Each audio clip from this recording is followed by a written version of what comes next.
إن الحمد لله نحمده ونستعينه ونستغفره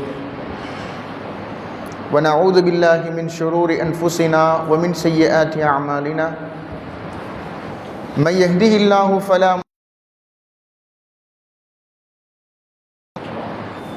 وأشهد أن لا إله إلا الله وحده لا شريك له وأشهد أن محمدا عبده ورسوله يا أيها الذين آمنوا اتقوا الله حق تقاته ولا تموتن إلا وأنتم مسلمون يا أيها الناس اتقوا ربكم الذي خلقكم من نفس واحدة وخلق منها زوجها وبث منهما رجالا كثيرا ونساء واتقوا الله الذي تساءلون به والأرحام إن الله كان عليكم رقيبا يا أيها الذين آمنوا اتقوا الله وقولوا قولا سديدا يصلح لكم أعمالكم ويغفر لكم ذنوبكم ومن يطع الله ورسوله فقد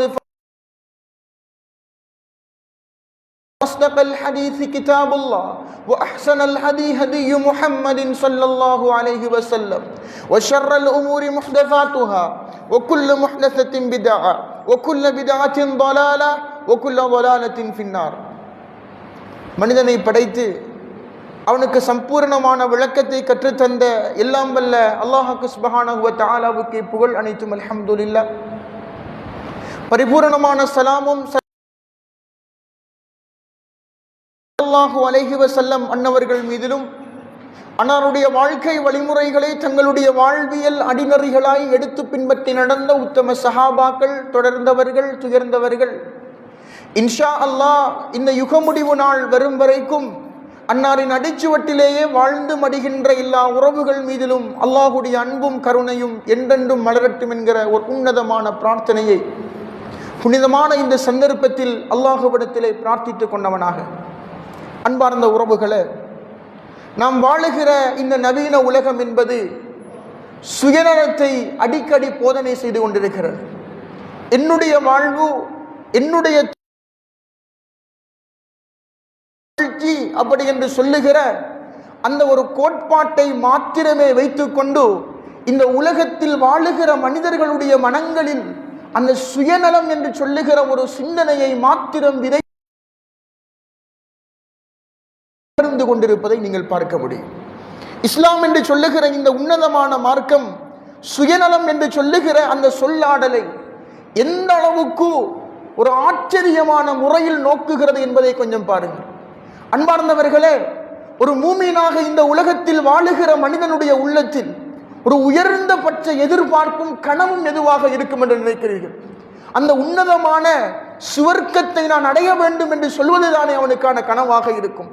அந்த மறுமையுடைய நாளில் அல்லாஹுடைய தண்டனையிலிருந்து தப்பித்து அல்லாஹு தஆலா என்னையும் உங்களையும் அந்த சுவர்க்கத்தில் சேர்க்க வேண்டும் என்பதுதானே என்னுடைய உங்களுடைய ஈமானின் வெளிப்பாடாக இருக்கும். அந்த நாளை பற்றி அல்லாஹ் சொல்கிறான், யௌம லா தம்லிகு நஃப்ஸுன் லி நஃப்ஸின் ஷைஆ. எந்த ஒரு ஆத்துமாவும் இன்னொரு ஆத்துமாவுக்கு எந்த ஒரு நலவையும் கொண்டு வந்து கொடுத்திட முடியாத ஒரு நாள் என்று அல்லாஹ் வர்ணிக்கிறான். ஒரு சொந்த பிள்ளையை கண்டு வாப்பா விரண்டோடுகிற நாள் என்று அல் குர்ஆன் வர்ணிக்குது. தன்னோடு கூட பிறந்த அந்த சகோதரனை கண்டு பேசுது. அதே போன்று நீங்கள் பாருங்கள், அல்லாஹு தஆலா திருமறை குர்ஆனில் சொல்கிறான், ஒரு கட்டத்தில் மனிதன் அந்த மறுமையுடைய நாளை எப்படி பார்ப்பான் தெரியுமா?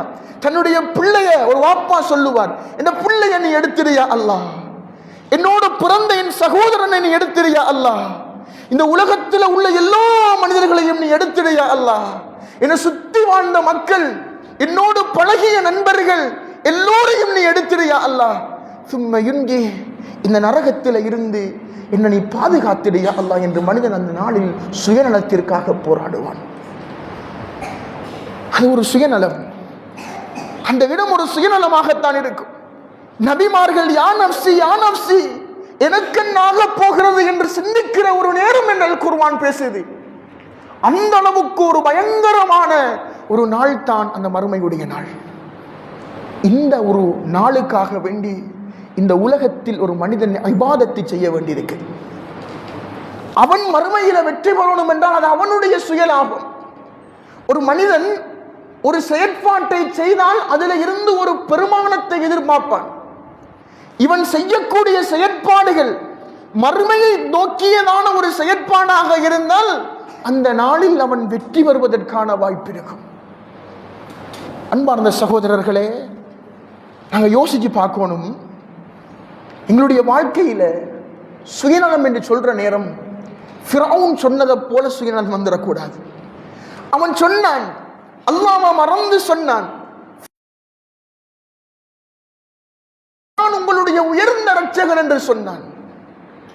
அதுவே அல்லாஹ் தஆலா திருமறை குர்ஆனில் சொல்கிறான், ஆது சமூகம் ஃபஅம்மா ஆதுன் ஃபஸ்தக்பரு ஃபில் அர்த், அந்த ஆது சமூகம் பூமியில் பெருமை எடுத்துக் கொண்டு வாழ்ந்தார்கள்.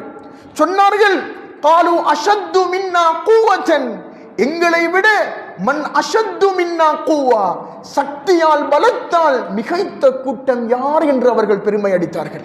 ஒரு சுயநலமாக பேச தொடங்கினாங்க. சூரத்துல் கஹ்ஃப் பேசுது, தோட்டம் துறவம் கொடுக்கப்பட்ட 2 மனிதர்களுடைய வரலாறு. அதுல ஒரு மனிதர் சொல்றாரு, அல்லாஹ் தஆலா அவருக்கு கொடுத்துள்ள அந்த தோட்டத்தில் அவருக்கு நிறைய செல்வத்தையும் நிறைய குடும்பத்தையும் நல்ல ஆழ்வளத்தையும் அல்லாஹ் கொடுத்திருந்தான். ஆனால் அந்த மனிதர் என்ன சொன்னார் தெரியுமா? அல் குர்ஆன் பேசுது, அன அக்ஸரு மின்க மாலன் வ அஅஸ்ஸு நஃபரா, நான் தான் சொத்தாலும் செல்வத்தாலும் அதிகமானவன் என்று சொன்னான். அல்லாஹ் கொடுத்த சொத்தையும் செல்வத்தையும், எந்த சொத்து, நான் தான் செல்வத்தாலும் வசதியாலும் கூடியவன் என்று சுயநலத்தோடு அவன் பேசத் தொடங்கினான். எனக்குத்தான் ஆழ்பலம் உண்டு என்று அவன் பேசத் தொடங்கினான். எனக்குத்தான் பிள்ளை பாக்கியங்கள் கூட என்று சொல்ல தோன்றினான். அப்போது அந்த மனிதர் சொல்றாரு, நீ இந்த உலகத்தில் வாழ்ற பொழுது நீ அப்படி பேசாத, பக்கத்தில் இருந்தவர் சொல்லிக் கொடுக்கிறார். அதையும் தாண்டி அவருடைய சுயநலம் இந்த உலகத்தையும் அதனுடைய ஆதாயத்தையும் நோக்கி அமைந்தது. இந்த சுயநலம் நம்முடைய வாழ்க்கையில இருந்திடக்கூடாது கண்ணியமானவர்களே. இந்த சுயநலம் எங்களுடைய வாழ்க்கையில இருந்திடக்கூடாது. என்னுடைய சுயநலம் இந்த உலகத்தில் ஈமானுக்காக போராடுகிற சுயநலமாக இருக்க வேண்டும்.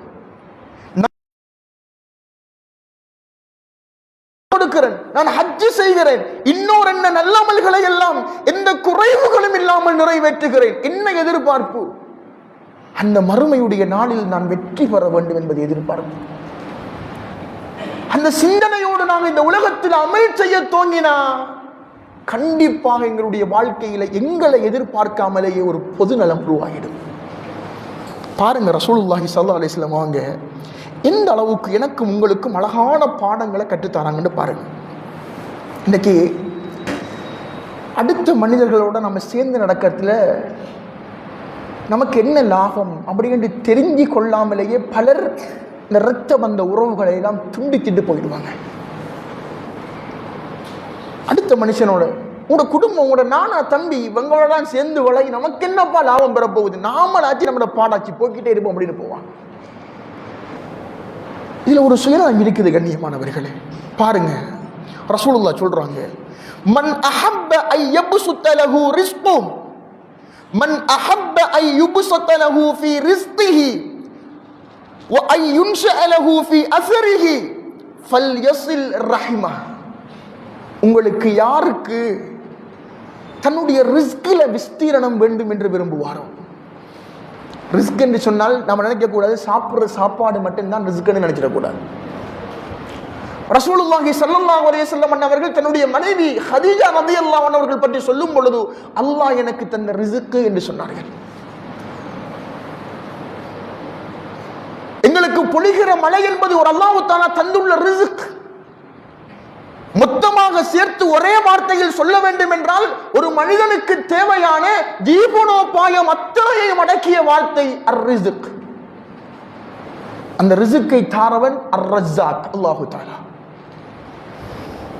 இப்ப அல்லாஹ்வுடைய தூதர் சொல்றாங்க, யாருக்கு தன்னுடைய ரிஸ்கில் விஸ்தீரணம் செய்யப்பட வேண்டும் என்று விரும்புகிறாரோ, ரிஸ்க் மட்டும் விஸ்தீரணமாக கிடைச்சா போதுமா? வாழ்றதுக்கு சாப்பிட்றதுக்கு சாப்பாடு இருக்குது, இருக்கிறதுக்கு வீடு இருக்குது, எல்லாமே இருக்குது, அது மட்டும் இருந்தா போதுமா? உழைச்சி முடிஞ்சு அந்த ஊட்டை கட்டிட்டு அந்த ஊட்டுல வந்து உட்காரத்துக்கு முன்னாடி அவருக்கு ஏலாம போகுது, மௌத்தா போறார். அல்லாஹ்வுடைய தூதர் சொல்றாங்க, யாருக்கு ரிஸ்க்கும் விஸ்தீரணமாக கிடைச்சி அவருடைய ஆயுள் காலமும் நீண்டதாக இருக்கணும் என்று ஆசைப்படுறாரோ ஃபல் யஸில் ரஹிமா, அவர் இரத்த பந்த உறவுகளோடு சேர்ந்து நடக்கட்டும். யாருக்கு லாபம்? யாருக்கு லாபம்? எங்கட வாழ்க்கையில ஒரு சுயநலம்ங்க, எங்களுக்கு இந்த உலகத்தில் கிடைக்கிற சுயலாபங்க கண்ணுக்கு முன்னாடி வழங்காட்டியும் அல்லாஹு தஆலா குடும்ப பந்தங்களோட சேர்த்து வச்சு சொல்றான், உங்களுக்கு இது கிடைக்கும் என்று சொல்றான். அல்லாஹ்வோடு இந்த இரத்த பந்த உறவுகள் பேசிய வரலாறு சஹீஹுல் புகாரியில பதிவு செய்யப்பட்டுள்ள ஒரு வரலாறு. அல்லாஹ் எல்லா படைப்பினங்களையும் படைத்தார். படைச்சிட்டு அல்லாஹு தஆலா அந்தந்த படைப்பினங்களை உரிய இடத்துக்கு அனுப்பிட்டான். அந்த நேரம் பார்த்து இந்த இரத்தம் அந்த உறவு என்று சொல்றது மாத்திரம் அப்படியே நின்று அல்லாஹ்ட்ட கேட்டுச்சு, யா அல்லாஹ் எனக்கு கொண்டு நீ செஞ்சு தரணும். என்ன தெரியுமா? என்னை யாரெல்லாம் துண்டித்து நடப்பாங்களோ அவங்கள நீயும் துண்டித்து நடக்கணும். இரத்தம் சொல்லுது அல்லாஹ்ட்ட, யாரெல்லாம் என்ன சேர்ந்து நடப்பாங்களோ அவங்கள நீயும் சேர்ந்து நடக்கணும் யா அல்லாஹ் அப்படின்னு சொல்லிச்சு. அல்லாஹு தஆலா கேட்டான், அலா தர்தீன ஐன் அஸில மன் வஸலக் வ அக்தஅ மன் கதஅ, உன்னை யாரெல்லாம் துண்டித்து நடப்பார்களோ அவர்களோடு நானும் துண்டித்து நடந்து கொள்கிறேன். யாரெல்லாம் உன்னோடு சேர்ந்து நடப்பார்களோ அவர்களோட நானும் சேர்ந்து நடந்து கொள்கிறேன். இது உனக்கு போதாத? இரத்த பந்தத்தை பார்த்து கேட்டான். நம்ம யோசிச்சு பார்க்கணும், எவங்க எத்தனை முறை நம்ம போய் பேசினாலும் கதைச்சாலும் வெட்டுற மாதிரி நடக்கிறாங்க, குத்துற மாதிரி பேசுறாங்க, எல்லாத்தையும் அவங்க செஞ்சு கொண்டே இருக்கிறாங்க. அப்படி என்று மனசுல ஒரு எண்ணம் வந்துச்சுண்டா, என்ன வேணுமானாலும் செஞ்சுட்டு போவா, முடிஞ்சதை நீ செஞ்சுக்கோ. ஆனா நான் உன்னோட வந்து சேர்ந்து நடக்கிறதால எனக்கு ஒரு சுயலாபம் உண்டு. என்ன படைச்ச அல்லாஹ் என்னோடு சேர்ந்து இருக்கிறான். என்ன படைச்ச ரப்பு என்ன ரிஸ்க விஸ்தீரணமாக தாரான். என்ன படைச்ச அல்லாஹ் என்னுடைய ஆயுள நீளமா தாரான். எனக்கு நீ பேசினாலும் பேசாவிட்டாலும் அல்லாஹ்வுடைய கட்டளை பேசணும், கதைக்கணும், சிரிக்கணும், அப்படி என்று இருக்குது. அதை நாம யோசிச்சு நடக்கும் என்றால் அல்லாஹ்வுடைய பொருத்தம் கண்டிப்பாக இருக்கும். அறிவியல் விஞ்ஞான உலகம் சொல்லுது, ஒரு மனுஷன் அவனுடைய உடம்புல தாக்கம் செலுத்துறது மிக பிரதானமான ஒன்று டிஎன்ஏ. இந்த டிஎன்ஏ அதை சரியான உரிய நேரத்தில் ஒரு சரியான ஒரு கட்டுக்கோப்பில் கொண்டு வரது அவனுடைய மனிதனுடைய அந்த சரியான ஒரு மனவெளிச்சி. சரியான தூக்கம் இல்லைன்னு சொல்லி சொன்னால் குயிக்காக வயசு வர மாதிரி தோற்றம் வந்துடும். சரியான முறையில் நடைமுறைகள் இல்லைன்னு சொல்லி சொன்னால் அவனோட உடம்புல பல பிரச்சனைகள் உருவாகும். இந்த எபிஜெனடிக்ஸ் என்று சொல்லக்கூடிய ஒரு பகுதி என்ன சொல்லுதுன்னு சொல்லி சொன்னா, ஒரு மனுஷன் அடுத்த மனிதனோட நல்ல முறையில் பழகி போறதுல அவனுடைய வாழ்க்கையில உண்மையிலேயே ஒரு சரியான ஒரு நிம்மதியான ஒரு சூழ்நிலை உருவாகுது. அந்தந்த டிஎன்ஏ சரியான அந்த பகுதி அவனுக்கு சரியான முறையில் வேலை செஞ்சு கொண்டிருக்குது. அப்படி என்று விஞ்ஞானம் நமக்கு சொல்லி, எனக்கு உடம்புல ஒரு லாபம் இருக்குங்கிறத இன்னைக்கு விஞ்ஞானம் சொன்னதான் நமக்கு விளங்குது. தொழுகைக்கு வாங்க அதுல வெற்றி இருக்குன்னு சொன்னால் கடை அடபடாது. என்ன வெற்றி இருக்குன்னு கண்ணுக்கு முன்னுக்கு வழங்கல்ல. குடும்ப உறவுகளை சேர்ந்து நடங்கோ, அதுல உங்களுக்கு உயிர் வாழ்ற அந்த வீதம் அதிகரிக்கிறதுக்கு அல்லாஹ் தஆலா வாய்ப்பு தரான்னு ரசூலுல்லாஹ் சொல்றாங்க. அதனுடைய வெளிப்பாடு என்னங்கிறத இப்படி சொன்னதான் புரியுது. அன்பார்ந்த சகோதரர்களே, நாங்கள் ஒரு விஷயத்தை தெரிஞ்சு கொள்ளணும். நாங்கள் செய்யக்கூடிய அமல் என்பது எங்களுடைய வாழ்க்கையில் ஒரு சுயநலம். அதை செய்யறதால அடுத்த மனிதனோட சேர்ந்து நடக்கிறதால அந்த சுயநலம் ஒரு பொதுநலம் மிக்க ஒரு சமூகத்தை உருவாக்குது. இது முதலாவது விஷயம். அடுத்ததை நீங்க பாருங்க, அல்லாஹ்வுடைய தூதர் சொல்றாங்க, ஒமன் சத்தர முஸ்லிமன் சத்தரஹுல்லாஹு ஃபித் துன்யா வல் ஆখিরাহ. யார் ஒருவர் ஒரு முஸ்லிமினுடைய குறையை மறைப்பாரோ, அவருடைய குறையை அல்லாஹ் இந்த உலகத்திலும் சரி மறுமையிலும் சரி மறைக்கிறான். என்னவா? இந்த உலகத்தில் வாழ்ற நேரம் ஒரு முஸ்லீமுடைய குறைய ஒரு மனுஷன் மறைச்சா அல்லாஹ்வுக்கு ஏதாவது குறை இருக்குமா? நம்மளை படைச்ச ரப்புக்கு ஏதாவது ஒரு குறை இருக்குமா? அவனுக்கு எந்த குறையும் இல்லை. சுப்ஹானல்லாஹ், நம்ம வாயில ரொம்ப சொல்றோம் அல்லாஹ் தூய்மையானவன். எத்தனை மனுஷன் அல்லாஹ்க்கு ஏசினாலும் சரி, அல்லாஹ்வை வணங்காம இன்னொரு கடவுளை கொண்டாந்து வணங்கினாலும் சரி, ஒரு சாதாரண மனுஷனை கொண்டு வந்து இவர் கடவுள் என்று சொன்னாலும் சரி, அல்லாஹ்க்கு எந்த ஒரு நட்டமும் இல்லை, லாபமும். யாருக்கு நட்டம் லாபம் எல்லாம் இருக்குது? நமக்கு தான் இருக்குது. ரசூலுல்லாஹ் சொல்றாங்க, ஒரு மனுஷன் குறைய உலகத்திலேயும் சரி மறுமையிலேயும் சரி உன்னுடைய குறையை மறைக்கிறான். எவ்வளவு பெரிய ஒரு சுயநலம் நமக்கு இருக்குது. இன்னைக்கு சாதாரணமா எப்படி நடந்து கொள்வாங்க என்றால், சமூக விழிப்புணர்வுக்காக வேண்டி நாங்க இந்த பதிவை போடுகிறோம். சமூக விழிப்புணர்வு, இவரை குறைய சொல்றது சமூக விழிப்புணர்வு. இன்னைக்கு சமூகம் கண்டிருக்கு. வாட்ஸ்அப் குரூப்ல எப்படியோ ஷேர் ஆகிட்டு வந்து கொண்டே இருக்கும். forwarded many time இதில் போட்டுருவான். நீங்க எடுத்து பாருங்க. தவறாக வரக்கூடிய வாய்ஸ் ரெக்கார்ட், பேசப்பட்ட செய்திகள் சமூகத்தில் சர்வசாதாரணமாக அடுத்தவனுடைய குறையை மறைக்கிறதுல நமக்கு என்ன லாபம்? இன்னைக்கு நிறைய பேர் நினைக்கிறாங்க, என்ன லாபம்? அல்லாஹ் எங்களை எவர்த்த கேவலப்படுத்தணும் அவர்த்த கேவலப்படுத்துறோம். அல்லாஹ் கேவலம் நினைக்கிறோமா? என்னுடைய உங்களுடைய குறை எனக்கு முன்னால உங்களுடைய குறையும் உங்களுக்கு முன்னால என்னுடைய குறையும் தென்படாமல் இருக்கிறதால நானும் நீங்களும் சிரிச்சு கொண்டு பேசிக்கொண்டு இருக்கிறோம். என்னுடைய குறை உங்களுக்கு முன்னால் உங்களுடைய குறை எனக்கு முன்னால் தென்படுமாக இருந்தால் நானும் நீங்களும் சரியாக முகம் பார்த்து பேச முடியாது.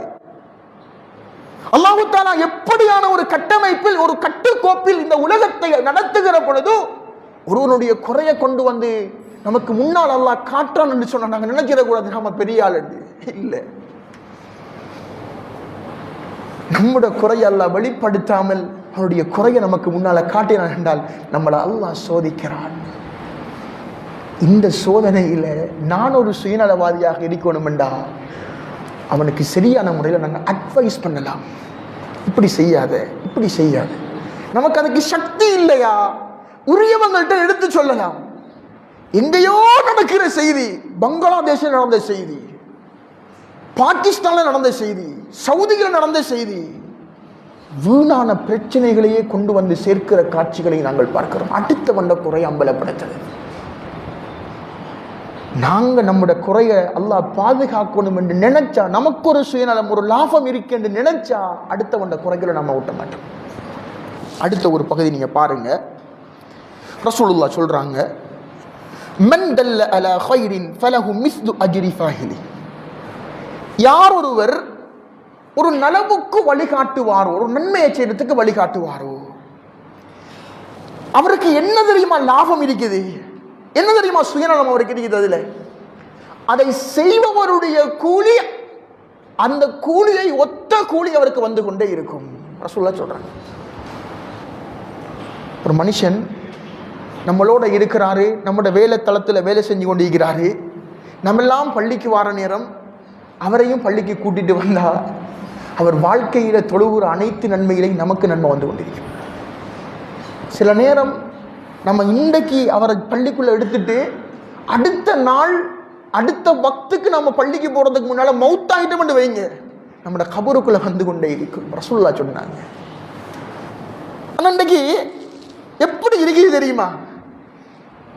ஒரு பாவம் நடக்கிற நேரத்தில் அல்லது சமூகத்தில் ஒரு பிரச்சனை வர நேரத்தில் வாய் மூடி மௌனியாக இருப்பதையே இன்றைக்குள்ள மக்கள் நினைக்கிறாங்க, நல்லதுன்னு நினைக்கிறாங்க. இவனுக்கெல்லாம் நேர்வழி போய் சேர்ந்து என்னத்தை கிழிக்க போறான் அப்படின்னு சாதாரணமா பேசி சொல்கிறார்கள்.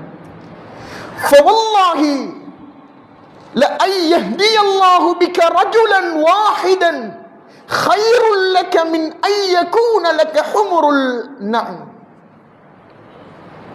அல்லாஹ் மீது ஆணையாக உங்களின் மூலமாக ஒருவர் நேர்வழி பெறுவது என்பது அது சிவப்பு ஒட்டகம் கிடைக்கப் பெறுவதை விட சிறந்தது என்று சொன்னார்கள். சிவப்பு ஒட்டகம் என்றால்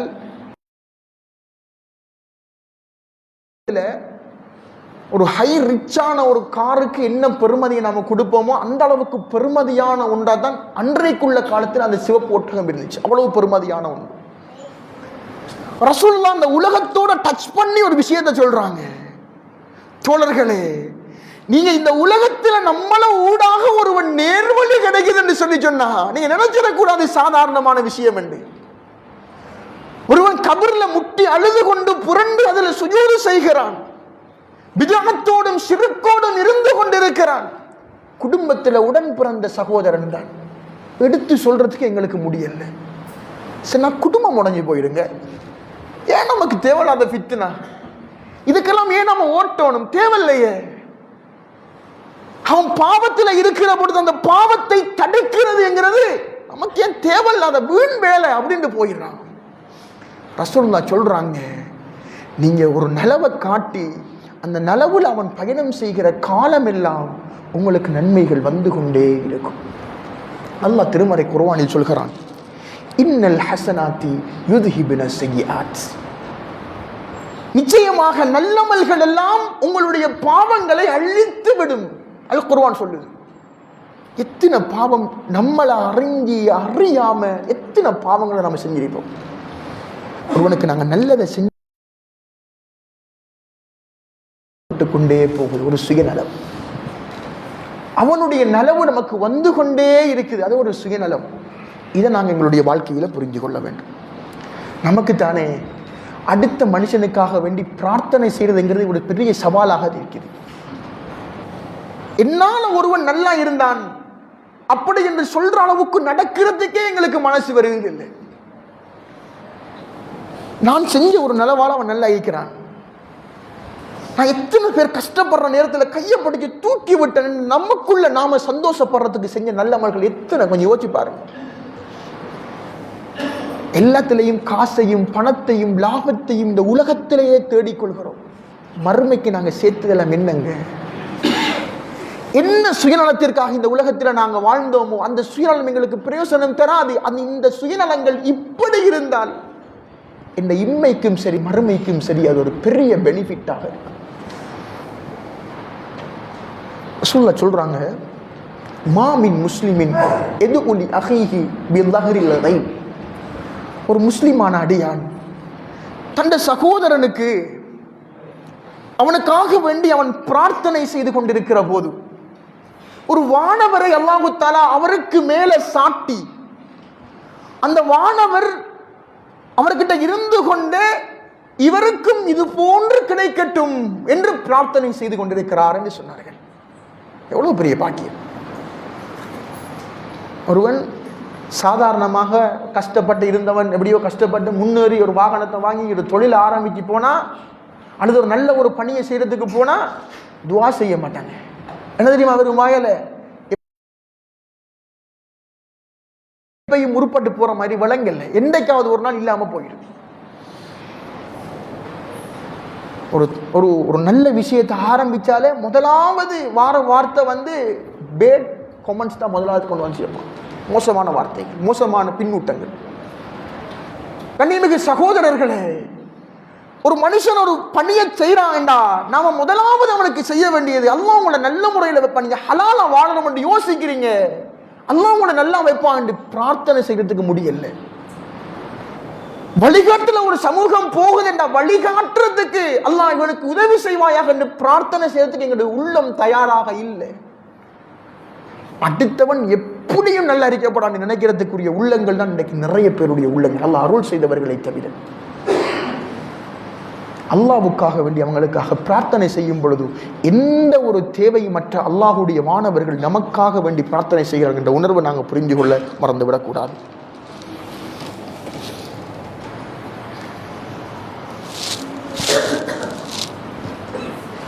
அல்ஹம்துலில்லாஹ் வஸ்ஸலாத்து வஸ்ஸலாமு அலா ரசூலில்லாஹ் முஹம்மதின் வஅலா ஆலிஹி வஸஹ்பிஹி அஜ்மஈன். அம்மா பஅத்.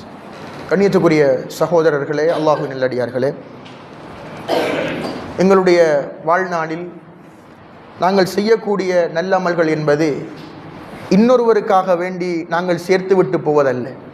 எங்களுடைய மறுமை, எங்களுடைய மண்ணறை, எங்களுடைய மறுமை வாழ்வு சுவர்க்கம் என்கிற அந்த அடிப்படைக்காக நாங்கள் சேர்ப்பது. அல்லாஹ் وَمَا تُقَدِّمُوا وَمَا تُنْفِقُوا مِنْ خَيْرٍ, நலவு என்று நீங்கள் எதையும் எந்த ஒன்றை செலவு செய்கிறீர்களோ ஃபலி அன்ஃபுசிக்கும், அது உங்களுக்கானது என்று அல்லாஹ் தஆலா சொல்கிறான். நீங்கள் ஏதாவது ஒன்றை கொடுக்குறீங்க என்று சொல்லி சொன்னால், ஏதாவது ஒன்றை தர்மம் செய்கிறீர்கள் என்று சொன்னால், இது அவன் நல்லா இருக்கிறான் நம்முடைய தர்மத்தினூடாக என்பதை கடந்து அந்த தர்மம் என்பது உங்களுக்குரியதாகத்தான் அமைய போகுது, உங்களுடைய அந்த மீசானுடைய தட்டைத்தான் கணக்க வைக்க போகிறது என்று அல்லாஹ் தஆலா சொல்லி காட்டுகிறான். ஒமா துகத்திமூ லி அன்ஃபுசிக்கும் மின் கைரின், நன்மை என்று நீங்கள் எந்த ஒன்றை முற்படுத்திய போதிலும் தஜிதூஹு இந்தல்லாஹ், அல்லாஹ்விடத்தில் நீங்கள் அதை கண்டுகொள்வீர்கள், கூலியால் மிக மகத்தான ஒன்றாக, அதைவிட சிறந்த ஒன்றாக, நீங்கள் செய்யதை விட சிறந்த ஒன்றாக ரப்பிடத்தில் பார்ப்பீர்கள். எவ்வளவு பெரிய பாக்கியம்ங்கிறத நாங்கள் புரிஞ்சு கொள்ளணும். சாதாரணமாக ஒரு மனிதர், ரசூலுல்லாஹ் சொன்னாங்க, பாதையால வார நேரம் மக்களுக்கு இடையூறு தார மாதிரி ஒரு மரம் இருந்துச்சு.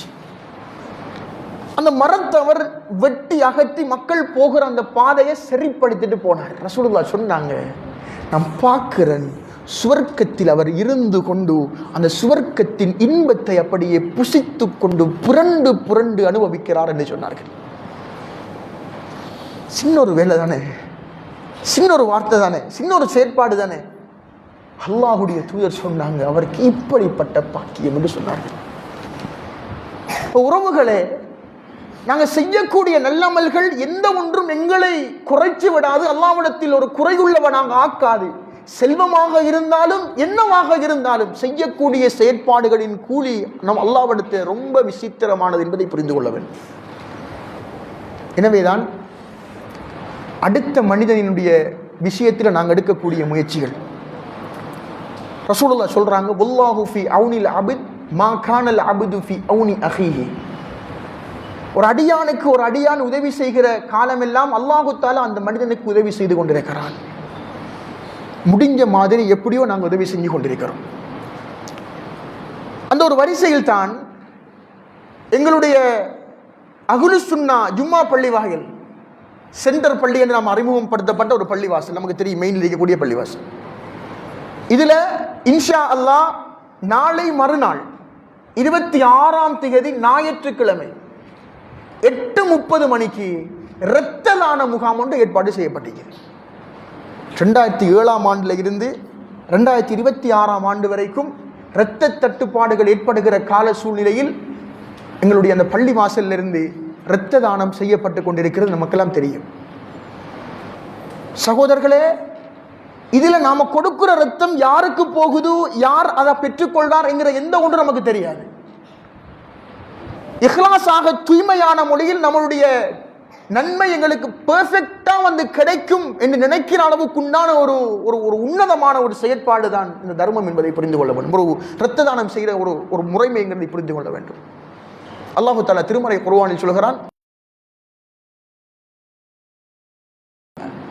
அதையெல்லாம் தாண்டிய ஒரு மேலான வார்த்தை, யார் ஒரு ஆத்மாவை உயிர் வாழ வைக்கிறாரோ அவர் ஒட்டுமொத்த உலகத்தையும் உயிர் வாழ வைத்தவரை போன்றாவார். ரசூலுல்லாஹ் அப்ப நம்முடைய ரத்தம் ஒரு மனிதனை உயிர் வாழ வைக்கும் என்றிருந்தால் நாங்கள் அதை செய்யணும். முடியுமான சகோதரர்கள் சகோதரிகள், பெண்களாக இருந்தாலும் சரி ஆண்களாக இருந்தாலும் சரி, 18 வயதை அடைந்திருக்க வேண்டும், தேக ஆரோக்கியத்தோடு இருக்க வேண்டும். அப்படி இருந்தால் எங்களுடைய இரத்தத்தை நாங்கள் இன்னொருவருக்கு கொடுக்கிறதினூடாக நம்முடைய உடம்பில் இருக்கக்கூடிய பல வகையான பிரச்சனைகளுக்கும் அது தீர்வாக அமையும். அதை பேசுறதுக்கான நேரங்கள் அல்லது. எனவே கண்ணியமிகு சகோதரர்களே, இன்ஷா அல்லாஹ் எதிர்வரக்கூடிய ஞாயிற்றுக்கிழமை 26ஆம் தேதி 8:30 மணியிலிருந்து 4 மணி வரைக்கும் இரத்த தான நிகழ்வு ஏற்பாடு செய்யப்பட்டு இடம்பெற்றுக் கொண்டிருக்கும். வீடுகளில் இருக்கக்கூடிய பெண்கள் வருகை தருவார்களாக இருந்தால் அவர்களுக்கு பெண் டாக்டர்மார் தாதிமார்கள் என்று நியமிக்கப்பட்டு அவர்களுடைய இரத்தங்கள் எடுக்கப்பட இருக்கிறது. ஆண்களுக்கு வேறையாக பெண்களுக்கு வேறையாக இடம்பெற இருக்கிறது. எனவே இரத்தத்தை கொடுப்பதனூடாக ஒரு உயிரை வாழ வைத்தால் அந்த உயிர் ஒட்டுமொத்த உயிரையும் வாழ வைத்ததற்கு சமன் என்று அல்லாஹ்வுடைய திருமறை சொல்கிறது. எனவே அந்த பாக்கியம் பெற்ற மக்களாக அல்லாஹ் என்னையும் உங்களையும் மாற்றி அருள் பாலிப்பானாக. வ ஆகிரு தஅவானா அனில் ஹம்துலில்லாஹி ரப்பில் ஆலமீன்.